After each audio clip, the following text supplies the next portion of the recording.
Welcome to another story made by Oracle 1. Clayborn. In the village of Eldermire, nestled between silver-tipped mountains and whispering forests, there lived a potter named Alaric. His hands knew the language of the clay intimately, shaping vessels and figurines as though they sprang from the earth by magic. Alaric's workshop was a modest, sun-dappled space filled with shelves of pots painted with swirls of blues and greens, and the warm scent of wet earth and wood smoke. Yet, despite his skill, Alaric carried a quiet loneliness, his only company the hissing kiln and the soft clink of shaping tools. One stormy night, a strange impulse gripped him, a need to create something like no other. The sky cracked open in thunder, lightning pouring like molten silver across the black heavens.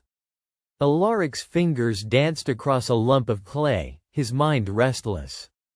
His vision took shape. A small child, delicate but strong, form poised between infancy and youth, with eyes closed as if dreaming. The last strike of his hammer on the kiln lid echoed through the workshop as the potter set the clay figure inside to fire. When the lid was lifted the next morning, a kid-sized statue of flawless porcelain stood crisp and alive with curves and contours so lifelike that it seemed to breathe. Alaric named the figure Ember, for the warm glow of her pale clay skin when held to the morning light. Days passed, and the figure remained still, a beautiful sculpture to behold. But then subtle signs began. On a morning draped in mist, Alaric found Ember's form slightly altered.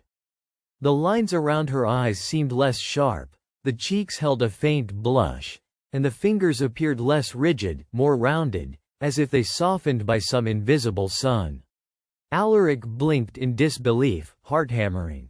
Could the clay itself be alive? He touched Ember's cheek, and to his astonishment, warmth bloomed beneath his palm. "Alaric?" The voice was soft and questioning, a tremulous whisper carried on the breath of the dawn. He staggered back, eyes wide. You can speak?" Ember opened eyes glazed with the pale blue of melting icicles and smiled, a faint curve tinged with wonder. Who am I?" The potter knelt beside her, trembling. You are Ember. I made you." Ember blinked, confusion clouding her bright eyes. "You made me? Am I alive? Why do I have thoughts, feelings?"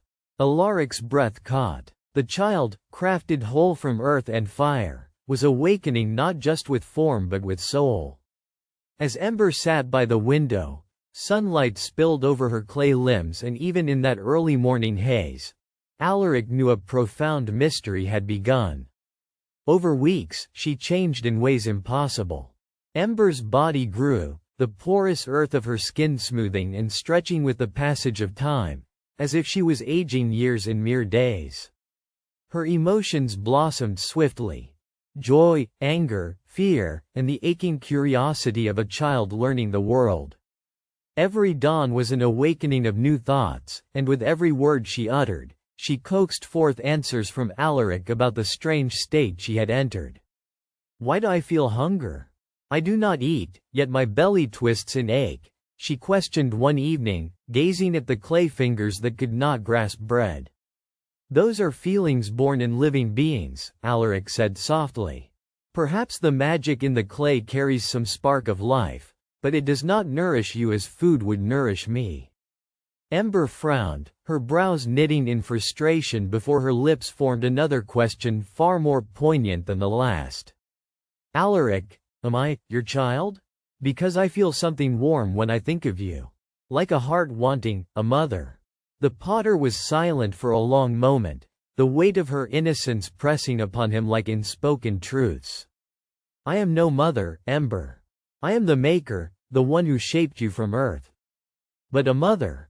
No, that is something beyond my hands." Ember looked crestfallen, a tidal wave of emotion washing over her clay face. Days turned to weeks. Ember ventured beyond the workshop into Eldermire itself, longing to know the world that stirred her so deeply and the mysteries behind her creation. The villagers' reactions ranged from awe to fear.